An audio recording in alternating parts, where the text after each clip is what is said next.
शिव बाबा के बच्चों का आपसी व्यवहार कैसा होना चाहिए? स्वीट बाबा के स्वीट चिल्ड्रन सदैव स्वीट ही रहते हैं। वो मनसा वाचा कर्मणा किसी को दुख नहीं देते।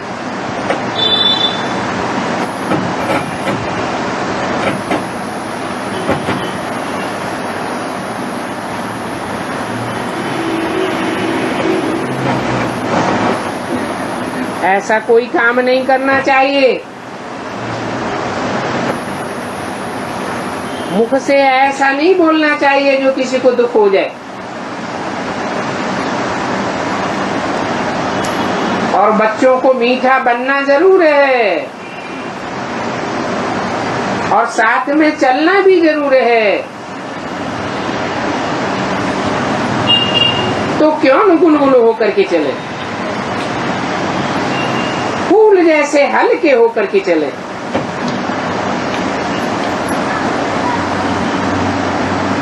अभी मीठे बनते जाओ, बीती बातों को चिताओ नहीं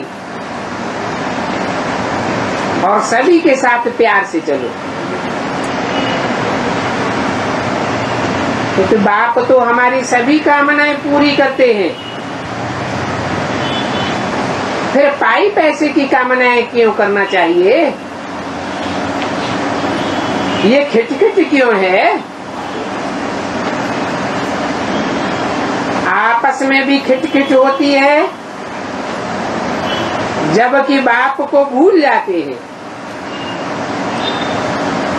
अभी बाप सभी कामनाएं पूरी करते हैं, फिर हम क्यों किसी को तंग करें अथवा दुख दें? किसी को कोई बात हो तो बैठकर याद करो तो एकदम शीतल हो जाएंगे। इतने पुरुषार्थ करने के बावजूद भी पाप कर्म भस्म न होने का कारण क्या है? बाप कहते हैं दिन प्रतिदिन तुमको कितनी गुह्य पॉइंट सुनाता रहता हूँ। कौन सी युग में आके सुनाता हूँ? संगम युग में आकर के दिन प्रतिदिन तुमको कितनी गुह्य पॉइंट सुनाता रहता हूँ। 70 वर्ष से गुह्य पॉइंट सुनते ही रहते हैं। नई नई बातें सुनते रहते, जो दुनिया में कोई नहीं जानता हम सुनते रहते हैं। और आगे आगे और भी गुह्य बातें सुनने को मिलेंगी या पुरानी बातें ही सुनेंगे? और नई नई बातें सुनते रहेंगे, वंडर खावेंगे। इतनी वंडरफुल बातें। एक ही टाइम अगर सारी बातें सुना दूं तो फिर ज्ञान सागर कौन कहेगा? इसलिए सारी पॉइंट एक साथ नहीं सुनाते हैं। अभी जैसे जैसी पॉइंट से मिलती जाती है वैसे वैसे तुम्हारी खुशी बढ़ती जाती है। दवाइयाँ निकलती है ना, कोई भी मर्जी की दवाइयाँ निकलती हैं तो पहले ढीली दवाइयाँ निकलती हैं, कम पावर की निकलती हैं, फिर बाद में उनकी पावर बढ़ाते रहते हैं और ही ज्यादा पावरफुल दवाइयाँ निकलती हैं। तो ऐसे ये भी है, बाप पहले हल्की हल्की पॉइंट सुनाते हैं, बाद में स्ट्रांग पॉइंट देते हैं। परंतु देखो पत्थर बुद्धि समझते ही नहीं है। सोने को गलाने में बहुत टाइम लगता है। खाद पड़ी है ना क्या? जिस सोने में जितनी खराब खाद पड़ी हुई होगी उसको गलाने में उतना ज्यादा टाइम लगेगा। और सोना तो वैसे भी धीमी आग में पिघलता है या तीक्ष्ण आग में पिघलता है?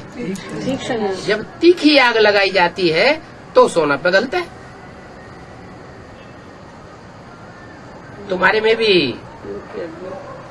खाद निकालने में कितना टाइम लगता है माना? क्योंकि अभी ज्ञान की भी जोर नहीं है तो याद का भी जोर नहीं है। आगे चल करके ज्ञान के तीखे तीखे पॉइंट्स निकलेंगे तो याद में भी जौहर भरता जाएगा। याद की अग्नि बहुत तीव्र होगी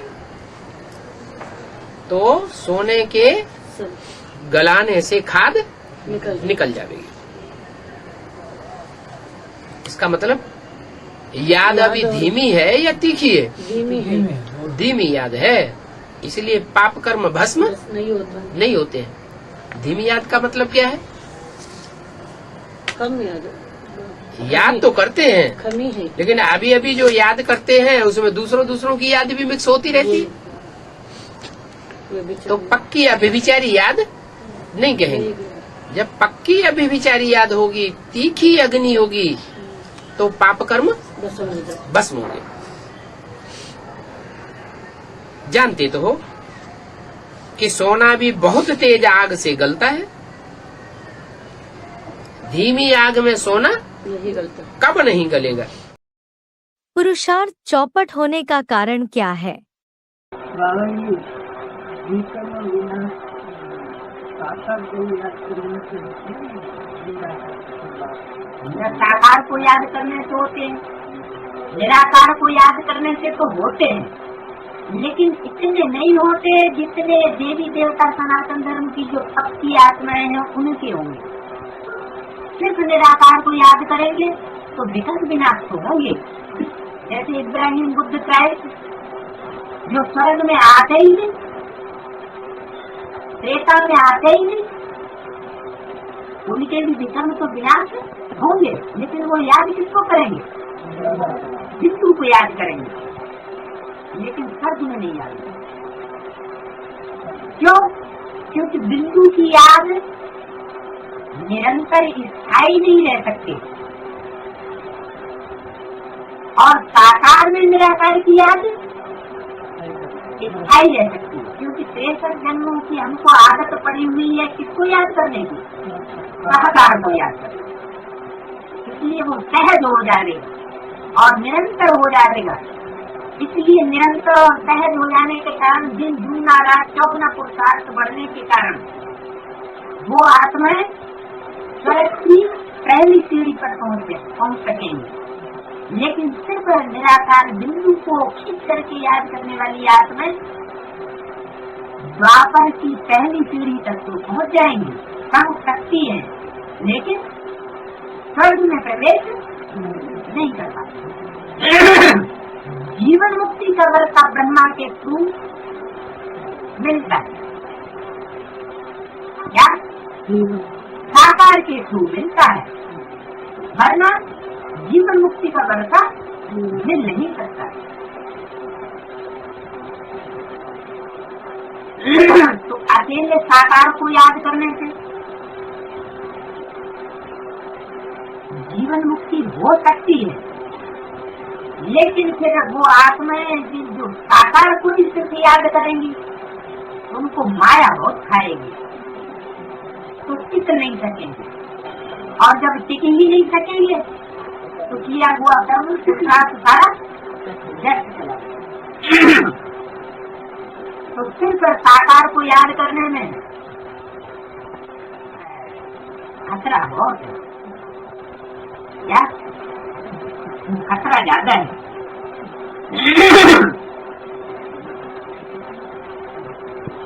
जो बहुत याद करेंगे तो नजदीक आवेंगे, उनकी ज्ञान की धारणा भी अच्छी होगी। किनका ज्ञान के प्रति आकर्षण समाप्त हो जाता है?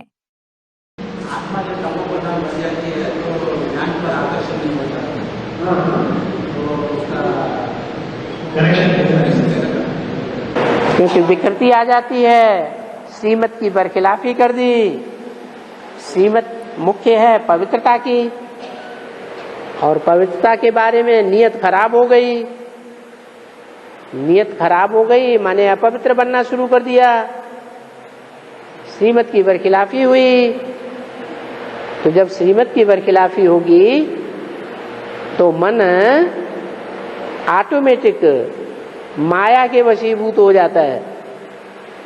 माया के वशीभूत होने के कारण फिर मन में, बुद्धि में ज्ञान बैठता ही नहीं, ज्ञान बाहर आता ही नहीं, ज्ञान के प्रति रुचि रहती ही नहीं, और ज्ञान के प्रति रुचि न रहने से ईश्वरीय सेवा के प्रति भी रुचि गायब हो जाती,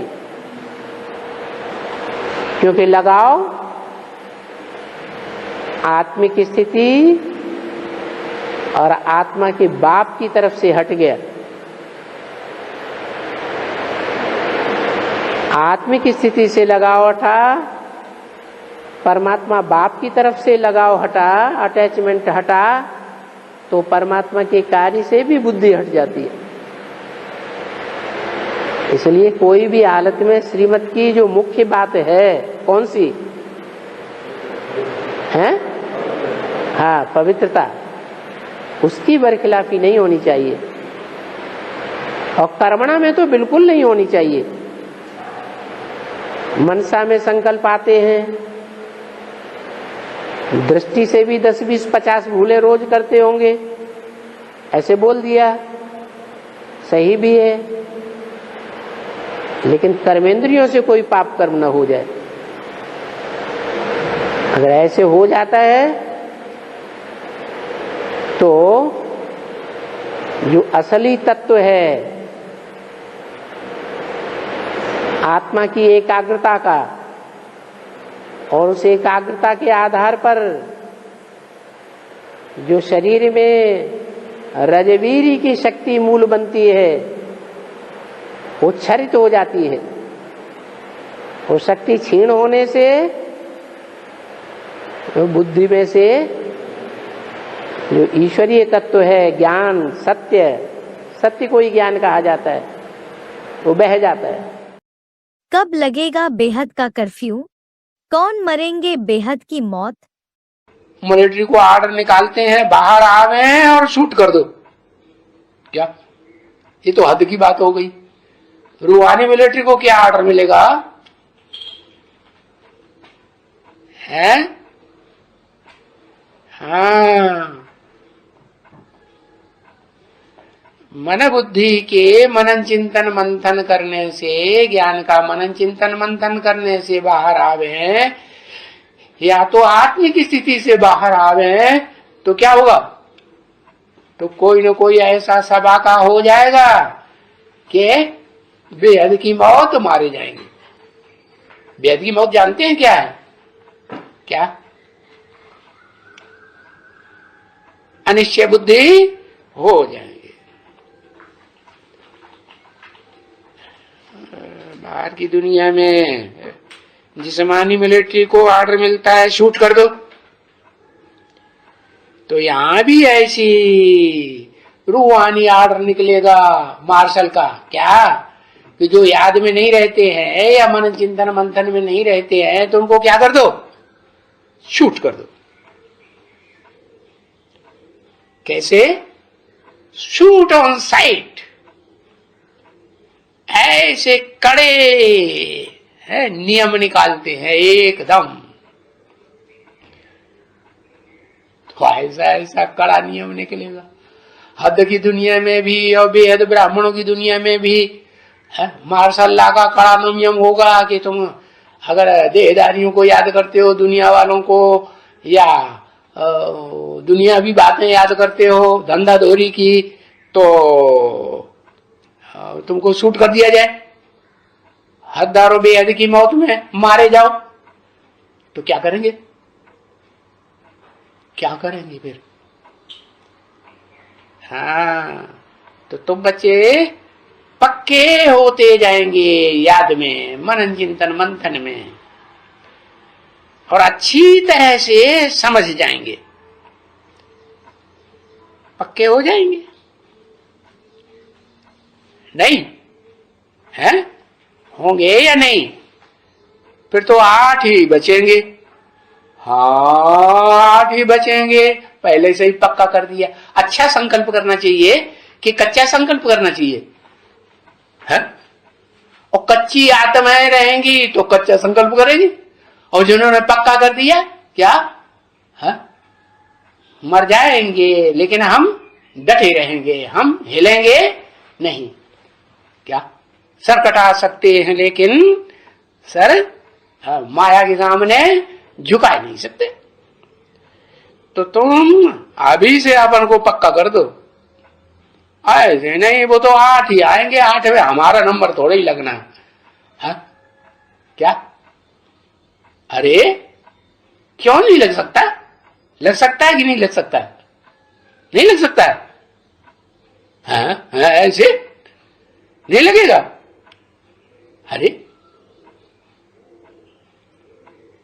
अरे ऊंचा संकल्प करेंगे, ऊंचा लक्ष्य लेंगे, तो तभी तो ऊंचा, वो 8 तक नहीं पहुंचेंगे तो कम से कम 108 तक तो पहुंच जाएंगे। 100 के नंबर में हमारा नंबर आएगा कि नहीं? और पहले से ही क्या, अरे छोड़ो 8 में हम तो नहीं बनने, वो तो 8 ही आएंगे, तो हो जाएगा। हाँ फिर तो नहीं। तो बाबा कहते हैं हारिए ने हिम्मत, विसारिए न राम। बच्चों के कौन से कर्म से शिव बाबा को रोना आता है? 26 सितंबर 1968 को मुरली में आया है। उन बच्चों ने भगवान बाप को सबसे ज्यादा रुलाया। हाँ, ब्रॉड ड्रामा में सारी दुनिया बोलती है भगवान सर्वव्यापी, वो तो बात छोड़ दो।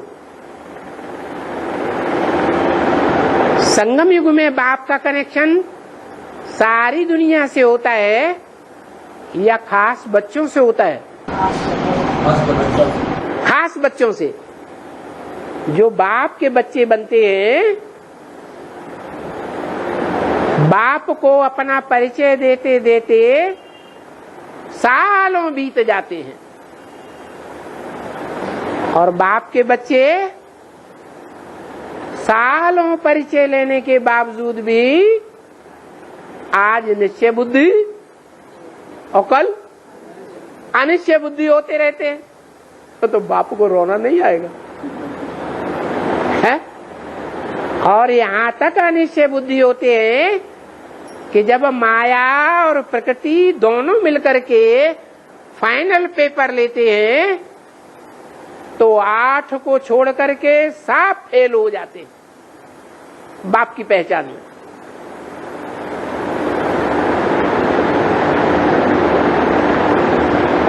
जैसे कि ब्रॉड ड्रामा में हुआ,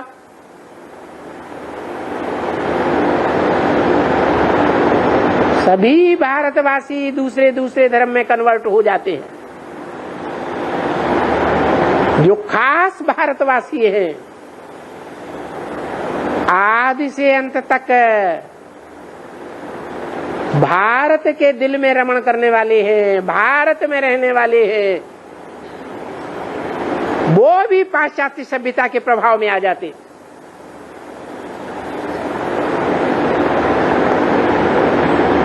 पाश्चात्य शिक्षा के रंग में रंग जाते। जो बाप कहते हैं भारत इस समय पूरा नास्तिक है, एकदम नास्तिक बन जाते। जैसे नास्तिकों को मानना है भगवान नहीं है,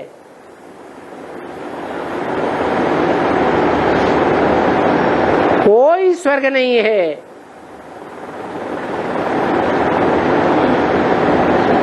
कोई धर्म नहीं है, कोई आत्मा बात्मा कोई चीज नहीं, ऐसे नास्तिक बन जाते। एक बाप को भूल गए, माने बुद्धि फिर वही सर्वव्यापी में चली जाती। हम ही भगवान हैं, हम चाहें तो सारी दुनिया को एटम बम से भस्म कर सकते हैं 1 सेकंड में।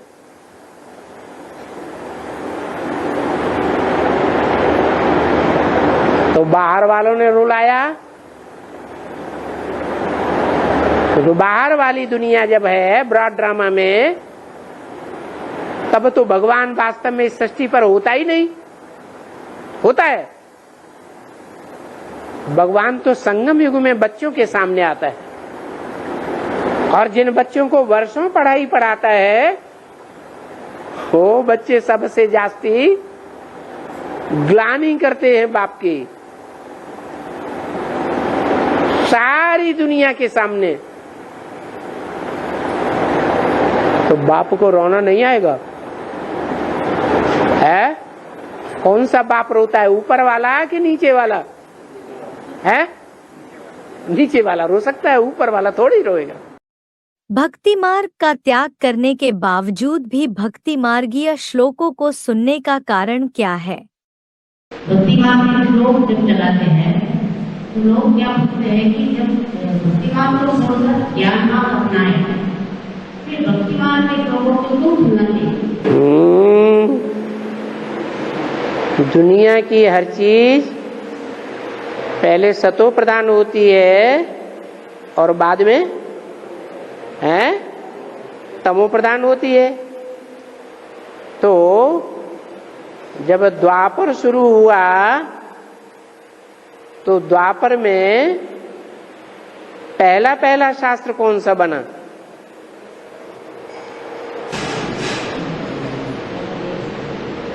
और वो सतो प्रधान शास्त्र था या उसमें रजो प्रधानता की मिक्सचरिटी थी या तमो प्रधानता की मिक्सचरिटी थी? बोलो। हैं? आदि में सतो प्रधान था, वही सतो प्रधान शास्त्र गीता शास्त्र, उसी के श्लोक यज्ञ के आदि में सुनाए जाते थे और उसी गीता के श्लोकों का ईश्वर के अनुसार ईश्वरीय वाणी में अर्थ हो रहा था, जिस वाणी को बाद में मिट्टी में दबा दिया गया और फिर बाद में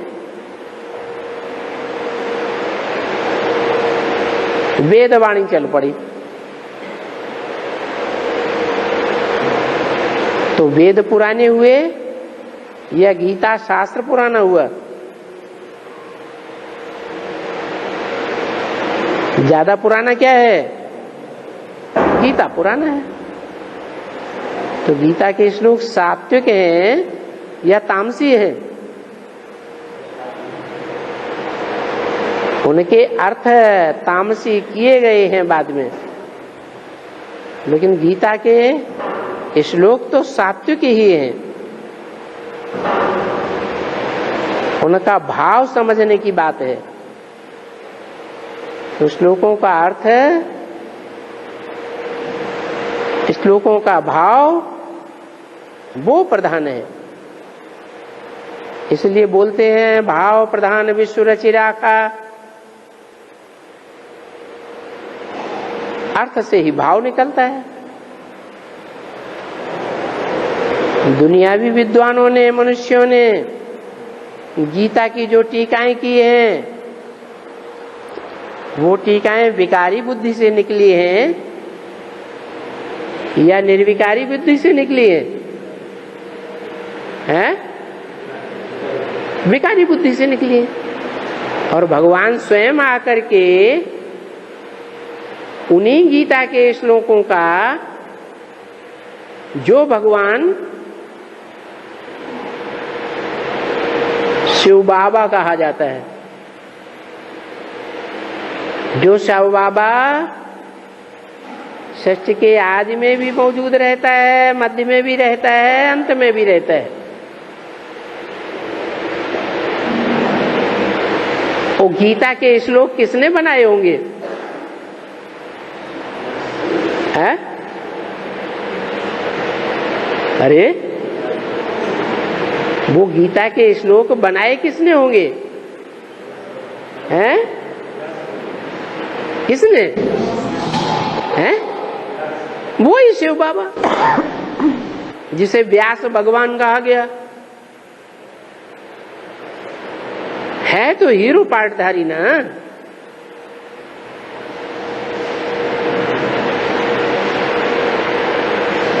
बाद में वो कवि तो रहा नहीं, कविम पुराणम अनुशासितारम।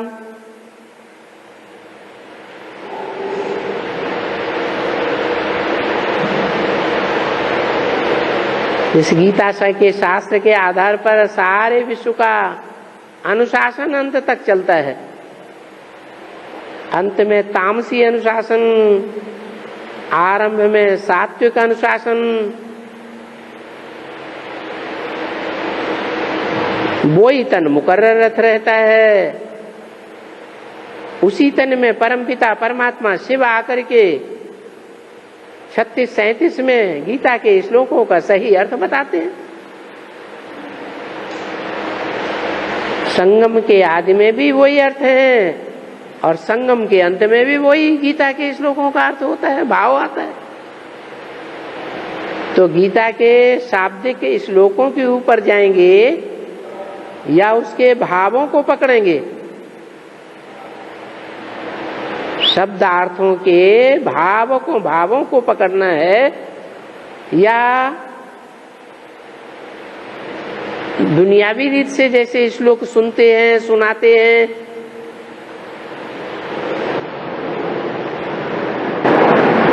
मनुष्य गुरुओं के द्वारा बनाई हुई टीकाओं के आधार पर समझते हैं, ऐसे समझेंगे? तो सारी बात है भावना की। उसके भाव को अगर समझा, जो ईश्वरीय भाव है, तो गीता के श्लोक ज्ञान युक्त हैं या भक्ति मार्ग हुए? भक्ति माने अंधश्रद्धा और ज्ञान माने अंधश्रद्धा का नाम निशान नहीं। वही गीता का श्लोक है, धर्म क्षेत्र कुरुक्षेत्र। उन्होंने धर्म क्षेत्र द्वापर में लगा दिया। अरे अनेक धर्मों का धर्म युद्ध का क्षेत्र द्वापर में कहाँ होता है? अनेक धर्मों का टकराव द्वापर में होता है या कलयुग के अंत में होता है? कहाँ होता है? कलयुग के अंत में होता है। तो ईश्वरीय ज्ञान के अनुसार उसके अर्थ लगाना। ईश्वरीय ज्ञान तो कहता है कि भगवान ने आकर द्वापर के अंत में गीता नहीं सुनाई और गीता सुना करके कलयुग पापी युग की स्थापना नहीं की। वो भाव गलत है। सही भाव क्या है? धर्म क्षेत्र कुरुक्षेत्र का, सर्वधर्मान परित्यज्य का। अरे सर्वधर्म द्वापर में होते हैं या कलयुग के अंत में होते हैं? कौन से सर्वधर्मों को परित्याग करें? है? अरे कौन सा भाव उठाएंगे? द्वापर के अंत के धर्मों का भाव उठाएंगे या कलयुग के अंत में जो ढेर सारे धर्म दुनिया में फैले हुए हैं उन धर्मों का त्याग करने की बात है? तो भाव प्रधान विश्व रचि रखा। सिर्फ गीता के श्लोकों के ऊपर नहीं जाना है। गीता के श्लोकों का ईश्वर के अनुसार जो अर्थ है उस अर्थ को पकड़ना है। और जब हम अर्थ को पकड़ते हैं तो हमारी बुद्धि ईश्वरीय भाव में रहती है, ईश्वरीय ज्ञान में रहती है। अंधश्रद्धा युक्त हमारी बुद्धि नहीं है। श्रद्धा विश्वास अच्छी चीज है, लेकिन उसके साथ अंध शब्द नहीं होना चाहिए। अंधा अर्थ किया है। गीता की टीकाओं में मनुष्य गुरुओं ने, अगर हम भी उन्हीं अर्थों में रमण करते हुए गीता के श्लोकों को सुनते हैं, सुनाते हैं, टैप रिकॉर्डर में लगाते हैं, तो हमारा भी भक्ति मार्ग है। तो क्या करेंगे? गीता के श्लोकों के एक एक शब्द को, शब्दार्थ को, शब्द के भाव को समझेंगे या सिर्फ गीता के श्लोकों को रटेंगे? भाव को पहले समझना है। जब भाव को समझ लेंगे तो गीता के श्लोक ही बदल जाएंगे, भक्ति मार्ग के श्लोक नहीं रहेंगे वो। चैतन्य हिरण्यगर्भ। पीस जो है वो सिवाय शांति के सागर बाप के और कोई स्थापन कर ही नहीं सकता। पहला शांति का सागर कौन? वही निराकार सुप्रीम सोल सो है। जब मुकर्रर रुत में आकर के प्रवेश करता है तो पहले शांति का सागर प्रैक्टिकल में बनकर दिखाता है या नहीं है? हाँ, प्रैक्टिकल में बनकर कैसे दिखाता है? बाप कहते हैं कि बाप और बच्चे का प्रत्यक्षता रूपी जन्म इकट्ठा होता है।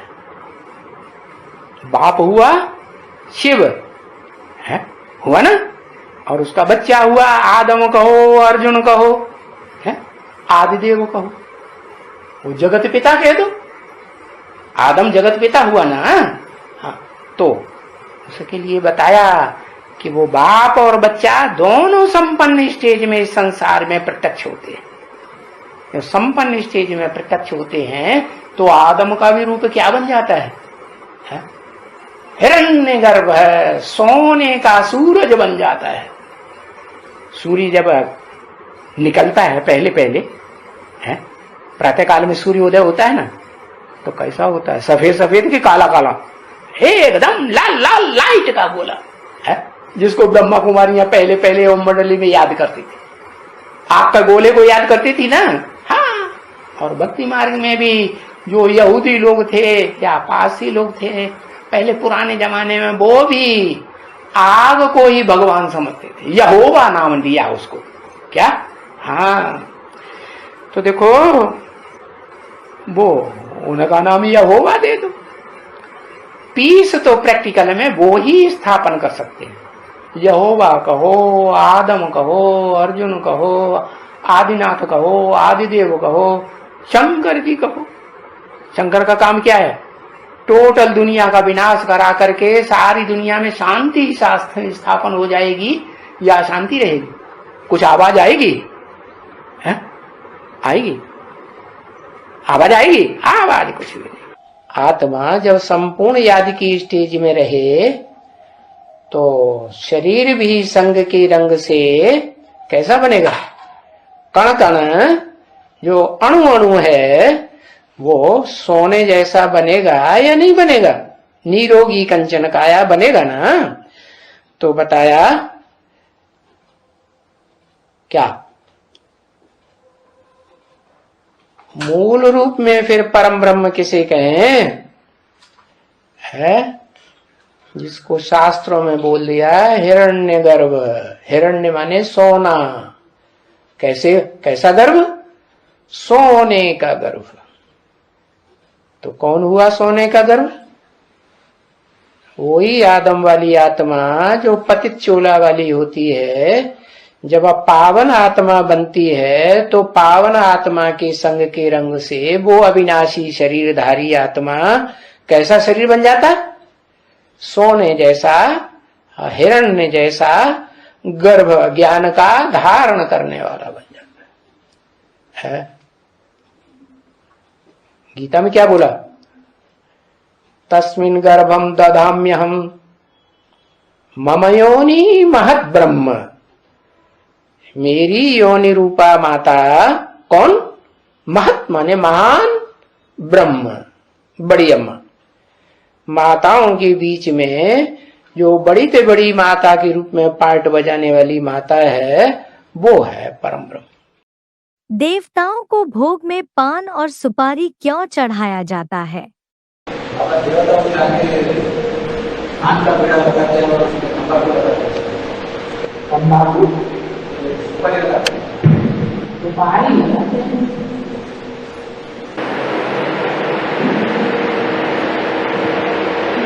सुपारी तो हल्के नशे का काम करती है।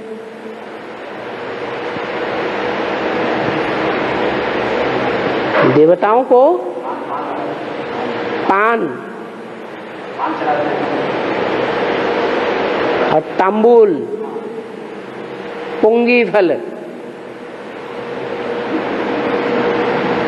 ये भोग लगाते हैं। पत्ता किस बात की यादगार है? जैसे कहते हैं पीपल का पत्ता,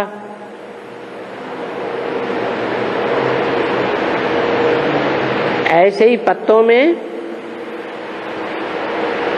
जो पत्ता दुनिया में बहुत खाया जाता है, खासकर मुसलमान ज्यादा खाते हैं, हाँ, मारवाड़ी भी खाते हैं, सिंधी लोग भी खाते हैं।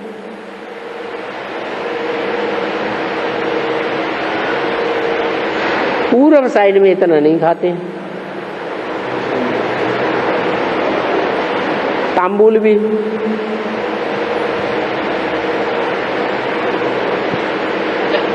तो ये तांबुल पुंगी फल का जो भोग लगाते हैं देवताओं को, ये निशानी है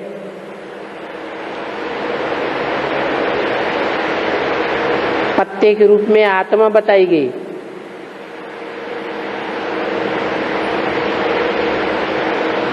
और उसमें रखा सुपारी,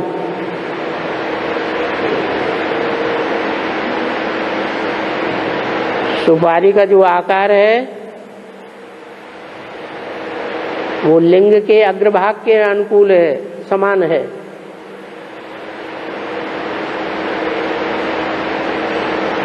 जो काम विकार का नशा चढ़ा देता है।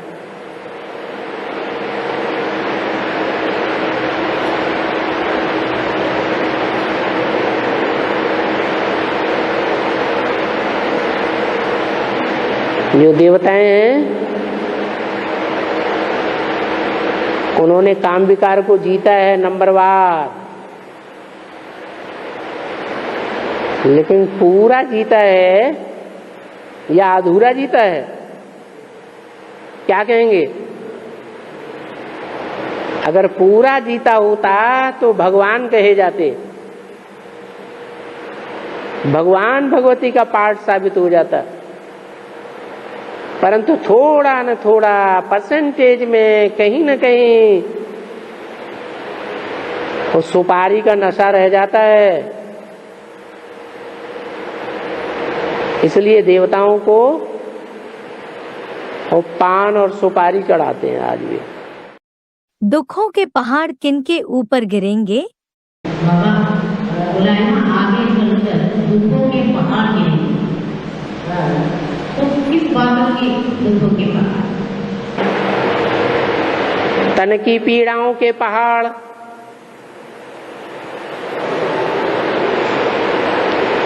धन की पीड़ा के पहाड़।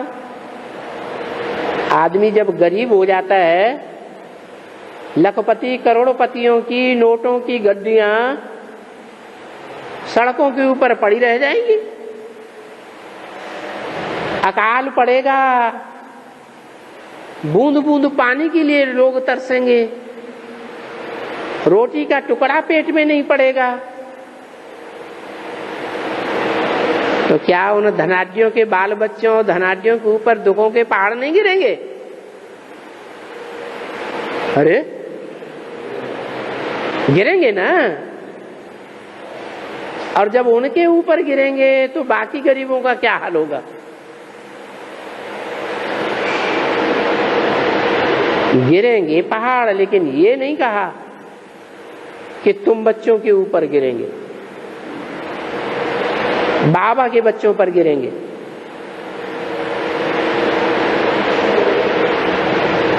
तुम बच्चे तो प्रहलाद के मुआफिक हो। प्र माने प्रकट रूप, आह्लाद माने खुशी देने वाले।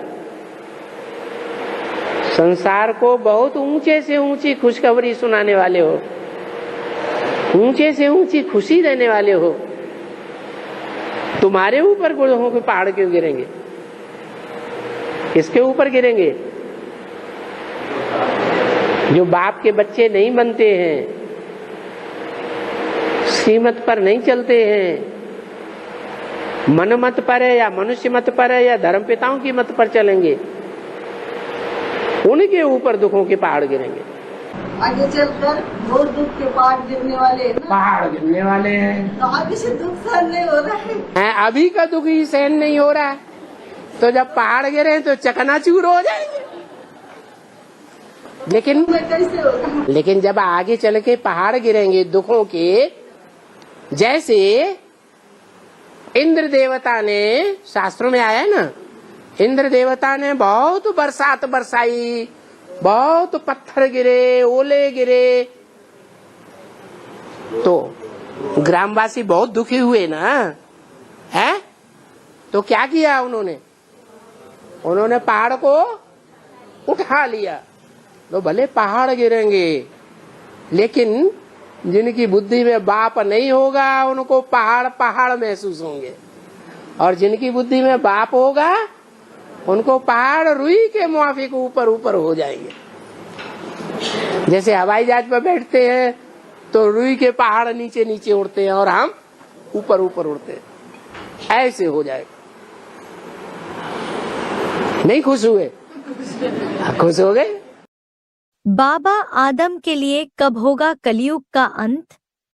बाबा आदम वाली आत्मा, अर्जुन वाली आत्मा, आदि देव कहो, महादेव कहो, उस आत्मा के लिए कलयुग का अंत कब कहा जाए? अरे कोई वर्ष वर्ष बाद बताएंगे कि नहीं?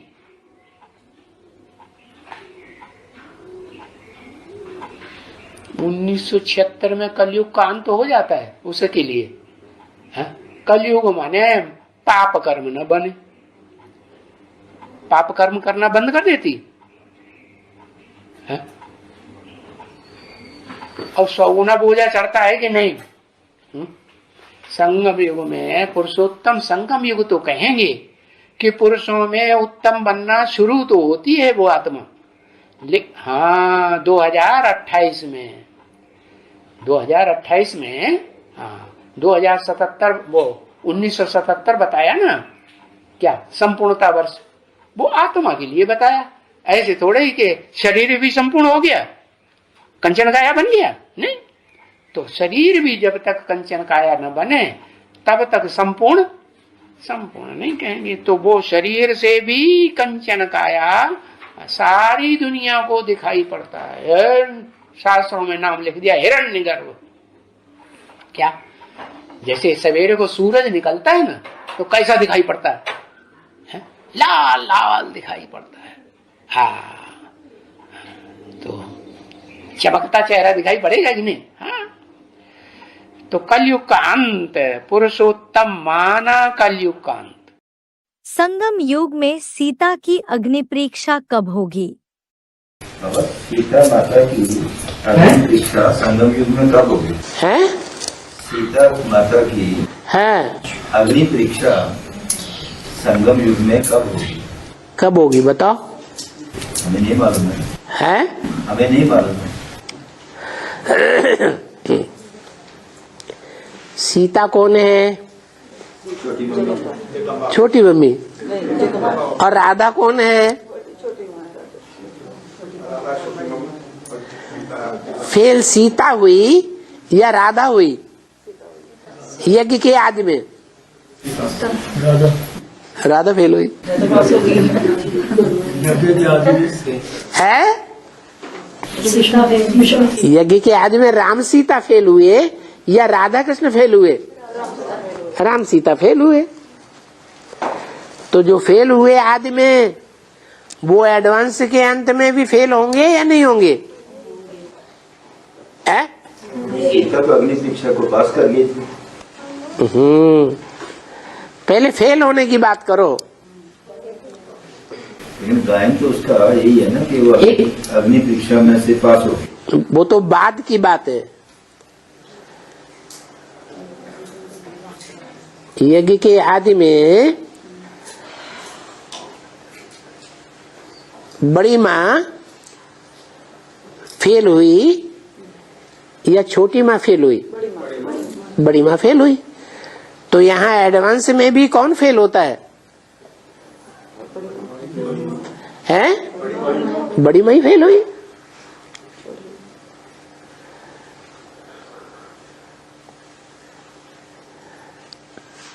लेकिन ज्ञान अभी पूरा खुल गया कि रह गया? खुल गया है। जब तक जीना है तब तक पीना है या नहीं? तो फिर अभी भी असली पढ़ाई तो रही हुई है, प्रैक्टिकल थ्योरी हमारे सामने आई है, और थ्योरी में ही हम होशियार हुए हैं या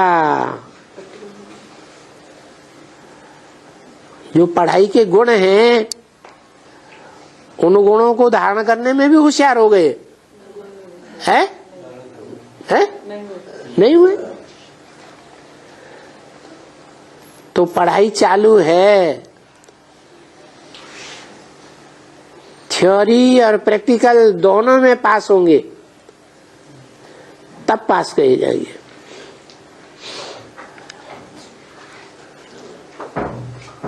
तो बड़ी माँ का ये स्पेशल बात है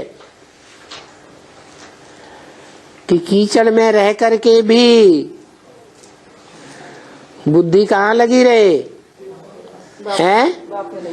एक ही याद में लगी रहे। राधा के लिए ये गायन नहीं है कि कीचड़ में रहे।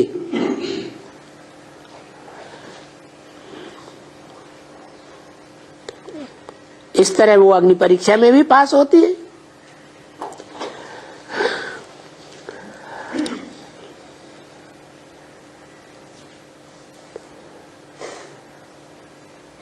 ब्रह्मा कुमारियां कीचड़ में रहती हैं या एडवांस में जो कुमारियां आई हैं सरेंडर होकर के, वो कीचड़ से आई है?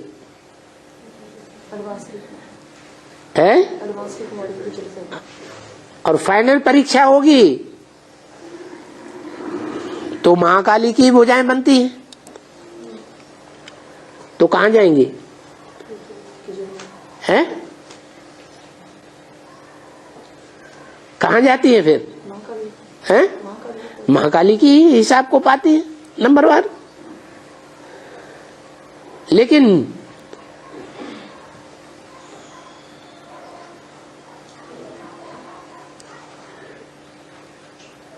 जो बीके वाली ब्रह्मा कुमारियां हैं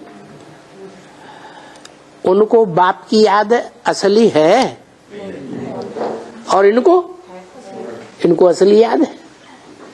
तो असली याद की पावर होने की वजह से दुनिया में कहीं भी चली जाए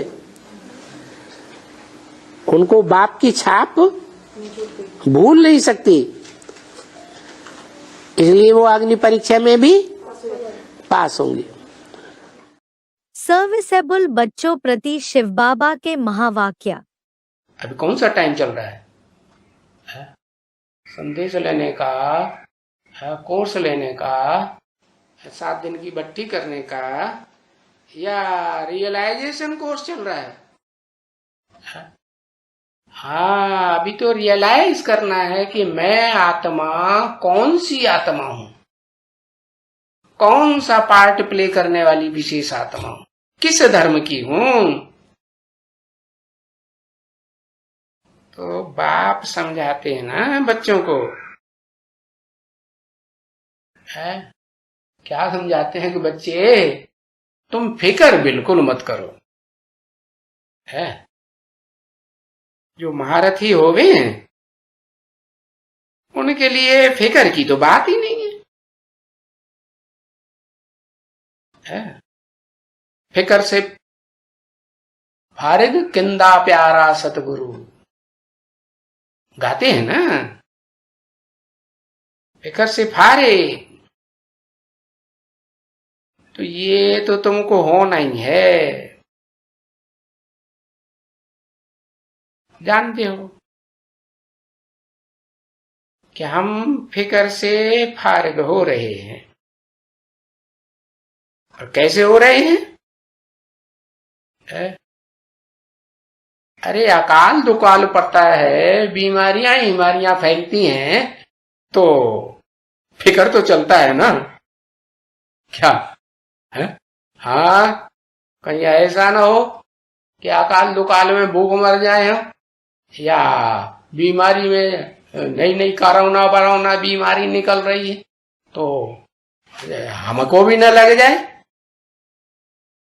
शरीर छोड़ेंगे तो नया जन्म लेंगे, 4-6 साल तो बच्चा बुद्धि रहेंगे, कुछ समझ में ही नहीं आएगा, कुछ भी समझ में नहीं आएगा।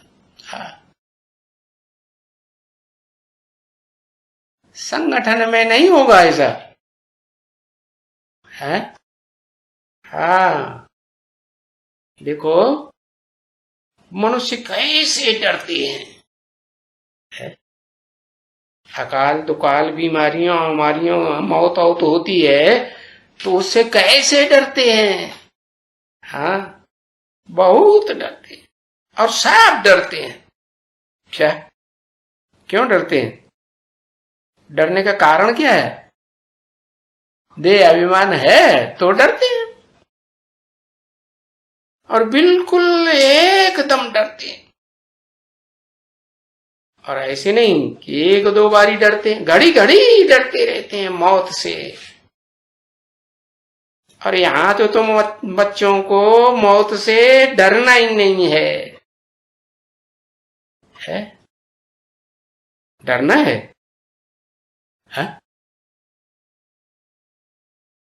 अरे तुमको पढ़ाई किसकी मिल रही है? अकाल मूर्त कहते हो ना,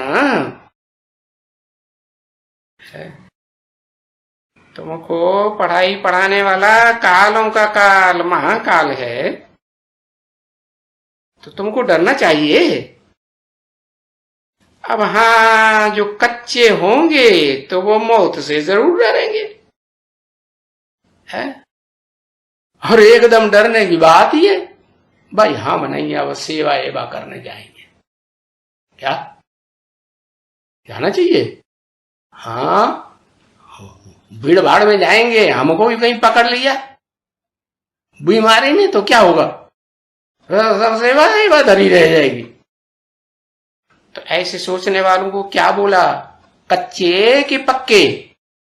है कच्चे। भक्ति में कथा छोड़कर जाने से अनर्थ होता है, कैसे होती है इसकी शूटिंग? बाबा, लोग बीच में सत्यनारायण पूजा करते हैं ना, सत्यनारायण पूजा करते हैं ना, पूजा का आने के बाद फिर वो 5 कथा पढ़ती है ना, बीच में बाद में जानना को ऐसे बोलते हैं, क्यों ऐसे बीच में छोड़ जाना ऐसे बोलते हैं, बीच में छोड़ कर नहीं जाना है। हाँ, ऐसे बोलते हैं। कथा सुनते सुनते बीच में अगर कोई छोड़ के चला जाता है तो अच्छा नहीं माना जाता। कथा में ऐसी बात भी आई, क्या कोई बनिया की लड़की थी, वो बीच में कथा छोड़ के चली गई तो उसका अनिष्ट हो गया। अब कथा है कौन सी है? यहाँ कौन सी कथा चल रही है?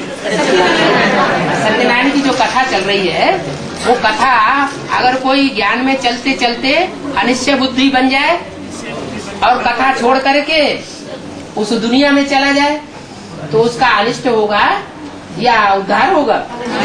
अनिष्ट हो गया। इसीलिए भक्ति मार्ग में कहते हैं कि कथा सुनते सुनते बीच में नहीं जाना चाहिए। ओ तो भगत लोगों की बात है, असली बात तो यहाँ की है।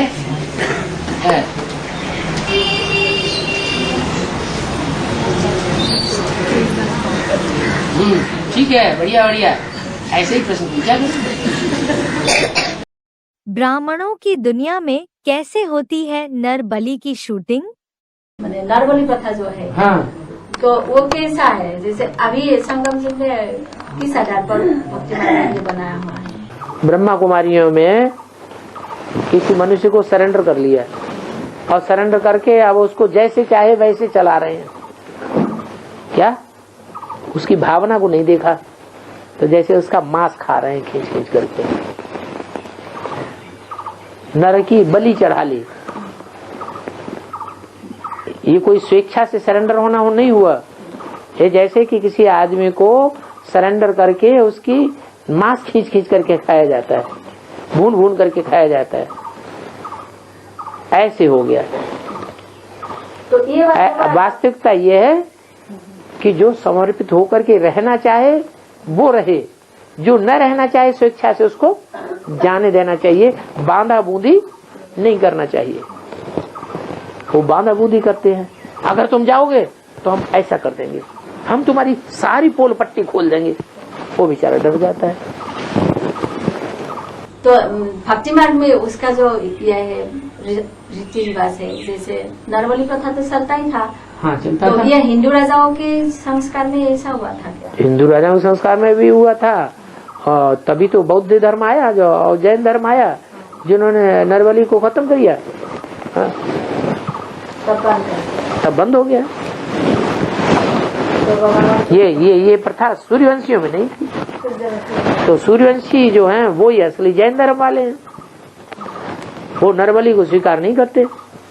नरबली तो क्या, कोई जानवर की भी बलि स्वीकार नहीं करते। यहाँ ऐसे बहुत से हैं जो जानवर बुद्धि होकर के सरेंडर हुए पड़े हैं, जानवरों की तरह दुखदाई भी हैं।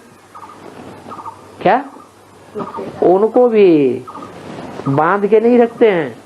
जाना चाहो तो जैसे लिख करके आए हो वैसे लिख करके चले जाओ, कोई बांधने की जरूरत नहीं है, बंधन की कोई जरूरत नहीं, बलि चढ़ाने की कोई जरूरत नहीं। तो ये किसका संस्कार था जो नरबली प्रथा चला था? दूसरे धर्म वालों का। मुसलमान क्या करते हैं? तब तो उन लोगों को तो पूजा करना नहीं आता है। वो पूजा नहीं करे, वो नरबली चढ़ाने ये कोई पूजा है? ऐसी कोई पूजा होती है? ये तो हिंसा है। हिंसा है कि पूजा है? आप इसे क्या समझते हैं? तो हिंसा है दूसरे धर्म वालों के लिए।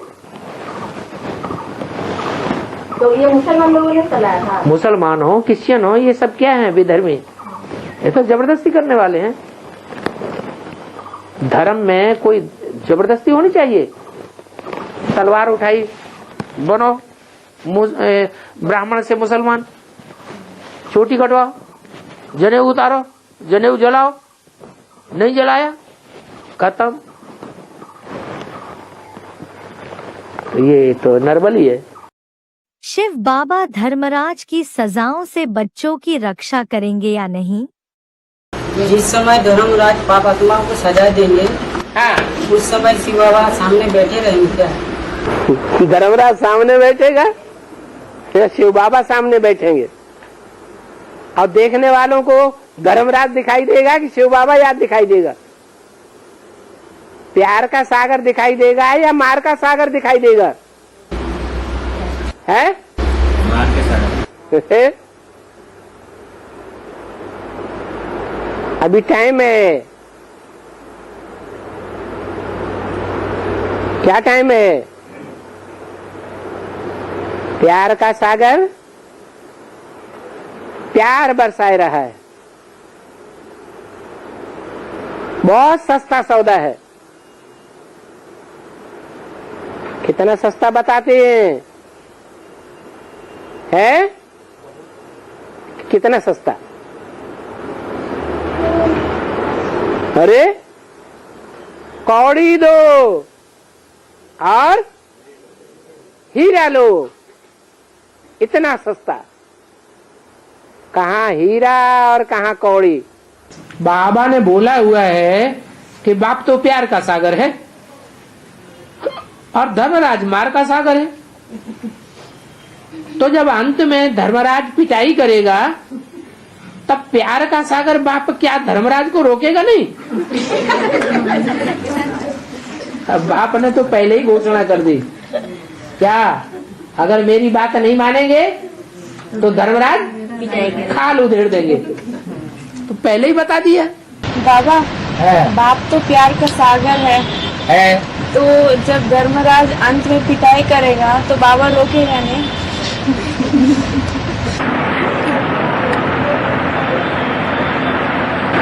राष्ट्र का पिता है,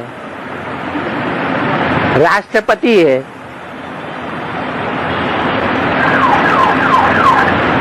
उसने फैसला करने के लिए कोई जज को नियुक्त किया है। सुप्रीम कोर्ट का जज नियुक्त हुआ है, तो राष्ट्रपति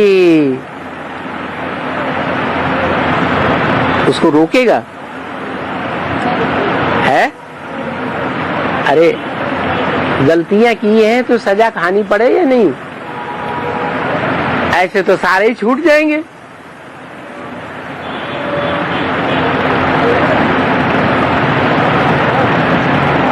तो ला और लब में बैलेंस होना चाहिए या नहीं होना चाहिए?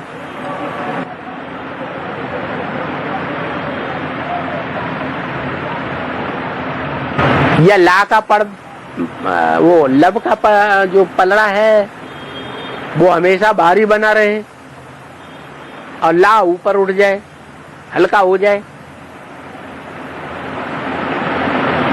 तो दुनिया की राजकाज चल पाएंगे? जैसे कलयुग के अंत में आते आते कानून की ताकत कम हो गई। अभी जो सबसे पुराना देश भारतवर्ष है, वहाँ कानून को मानते हैं उतना है? नहीं मान रहे हैं। चोरी चकारी बढ़ रही है, दमपटाई बढ़ रही है, आगजनी मारामारी बढ़ रही है। तो डरते हैं? है? नहीं डरते। कानून का पलड़ा भारी वो हल्का हो गया। तो अब दुनिया ज्यादा चलेगी? नहीं चलेगी, दुनिया ही खत्म हो जाएगी। इसलिए ला और लब में बैलेंस होना जरूरी है। फिर बाबा ने ये भी कहा है कि सदगुरु किसी का नाज नखरा सहन नहीं करता। वो सदगुरु की बात है। नहीं, ये भी कहा है कि बाप कभी कभी सहन भी कर ले लेकिन सदगुरु नहीं करेगा। ठीक है, तो इसका बाबा ये जो बाप जब सहन करता, सदगुरु का पार्ट अंत का पार्ट है या आदि से अंत तक का पार्ट है? अंत का पार्ट है। नहीं, लेकिन बाबा जब बाप होकर जब सहन करता है कई बच्चों के नाज नखरे, तो उसे युक्ति कहा जाएगा या लगाव झुकाव कहा जाएगा? बच्चे किसके? बाप ने अपने बुद्ध रूपी पेट से पैदा किए। गुरु तो पैदा नहीं करता। पैदा करता है क्या? अब तो लगे ना फटकरी रंग चोक हो आवे, वो क्यों सहन करेगा? जिस बच्चे पर बाप की छत्र छाया रहती है, उसका कोई भी बाल बाबा नहीं बिगड़ सकता। पूरी छत्र छाया हो तब ना। छत्र छाया भी नंबरवार होती है या एक जैसी होती है सबके ऊपर? हाँ, तो फिर बाबा जब धर्मराज वो उस बच्चे को दंड दे रहा होगा तो तब बाप क्या कर रहा होगा? तो 8 के ऊपर पूरी छत्र छाया होगी, तो फिर उसका रक्षण 8 के अलावा दूसरों के ऊपर बाप की छत्र छाया नंबरवार होगी। मैंने 8 के भी वो फॉलोवर्स है ना बाबा, वो 8 बजा सकते हैं ना उस बच्चे को। 8 के भी जो फॉलोवर्स होते हैं ना, आप अष्टदेव सारे विष्णु के इष्ट देव करते हैं ना। हाँ, तो फिर उनके भी जो अभी अष्टदेव को पहचानने वाले जो बच्चे हैं ना, वो 8 उन बच्चों को भी बचा सकते हैं। 8 बच्चों को बचा सकते हैं? माने देहदारी गुरुओं की छत्र छाया लेना जरूरी है। तुम्हारी मेंटलिटी ये साबित कर रही है। ये कहा गया है ना। क्या कहा गया? अष्टदेव जो होते हैं बाप समान होते हैं। बाप समान होते हैं कि इसका मतलब ये नहीं है। ये बताया फिनिशिंग में थोड़ा थोड़ा परसेंटेज में अंतर भी होता है, नहीं तो पहचाने कैसे जाएंगे? उनके नंबर कैसे डिक्लेयर होंगी? एक जैसे नहीं हो सकते। दुनिया के 500-700 करोड़ मनुष्य, 500-700 करोड़ चेहरे, और वो तो एक जन्म की बात हो गई। यहाँ तो 84 जन्मों में जन्म लिए हैं, फीचर्स अलग अलग है। एक चेहरा दूसरे चेहरे से मिलता है क्या? तो सब बाप समान कैसे बन जाएंगे?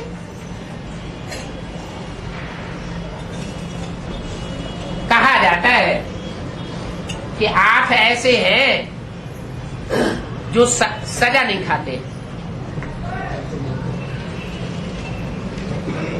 सजा न खाने वालों की लिस्ट में है। बाकी ऐसे नहीं है कि शिव हम बन जाएंगे।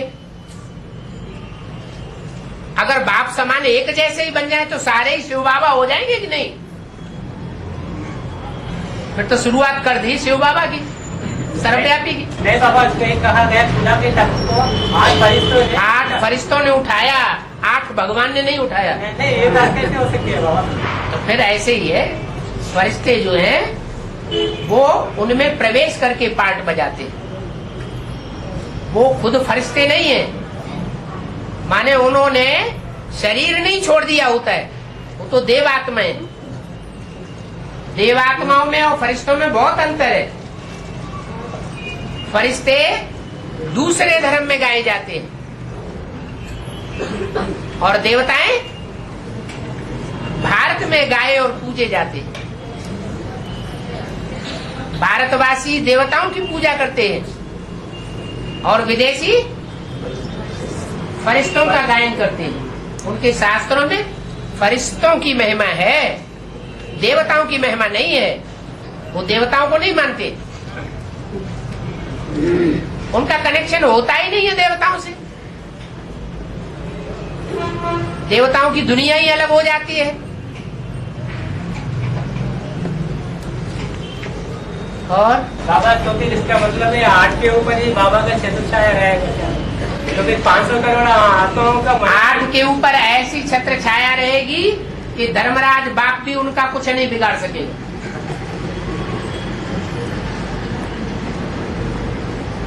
वो ऐसे स्वभाव संस्कार के हैं ही नहीं कि दूसरों को दुख देने वाले हो। दुख देने वाले को देवता कहा जाता है क्या? देव माने क्या? देने वाला, दुख देने वाला।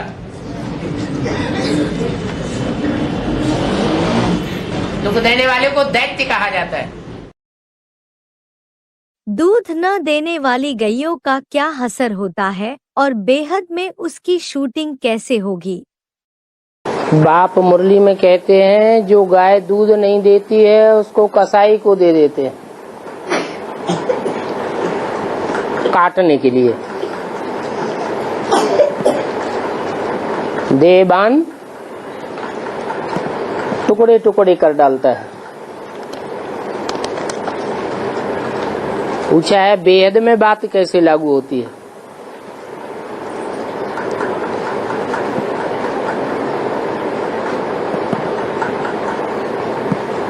भारत में गौओं की पूजा की जाती है।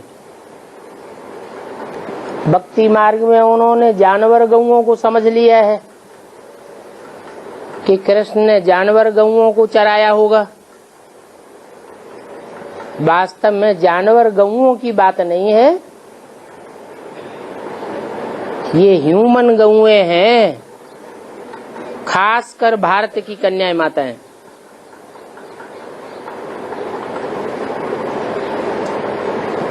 जिन्हें जिस खूंटे पर जीवन में बांध दिया जाता है सारा जीवन उसी खूंटे पर बंधी हुई रहती है।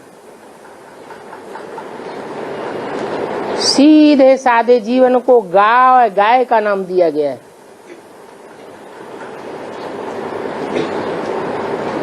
विदेश में गौओं की पूजा नहीं होती है, भारत में गौओं की मान्यता है। क्योंकि भारत में भगवान आते हैं तो जो ह्यूमन गौएं हैं उन गौओं का आधार लेते हैं। सीधा सादा भोला भाला जीवन गऊ कहा जाता है। परंतु कोई कोई गौएं ऐसी होती हैं जो दूध ही नहीं देती। मोस्टली उन्हें बहेल गौएं कहा जाता है। अगर उन्हें एक खूंटे से बांध के रखा भी जाए तो हड़कंप मचाती है। सुखरूपी दूध नहीं देती है और ही दुखी कर देती है। तो ऐसी गौओं के लिए फिर बताया है कि अंत में जब विनाश का टाइम आवेगा तो कसाई को डाली जाएंगी।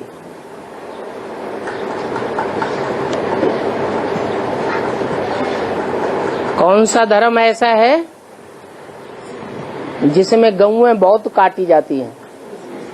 है मुसलमान। मुसलमानों में कसाई बहुत होते हैं। कसाई का मतलब है उन्हें दूध नहीं लेना है उनसे, ज्ञान का दूध उनको लेने की दरकार नहीं है। वो क्या चाहते हैं? उनसे मांस चाहते हैं। हद में कहते हैं मांस और बेहद में कहते हैं देह अभिमान। ये देह अभिमान विकारों का सुख देता है, जो अल्पकाल का सुख होता है। ये निर्विकारी सुख नहीं दे सकता। और काटने का मतलब यह है कि भगवान तो सहज सहज पालना करते हैं।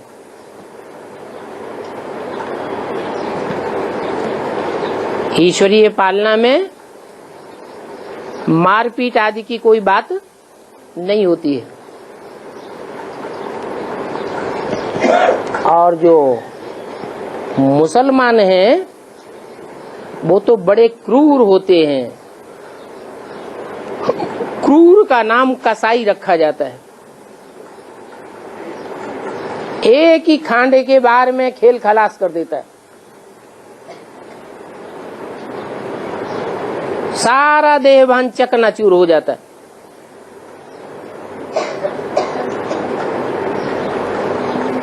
माने बहुत दुख देते हैं देहभान का सुख लेने के लिए।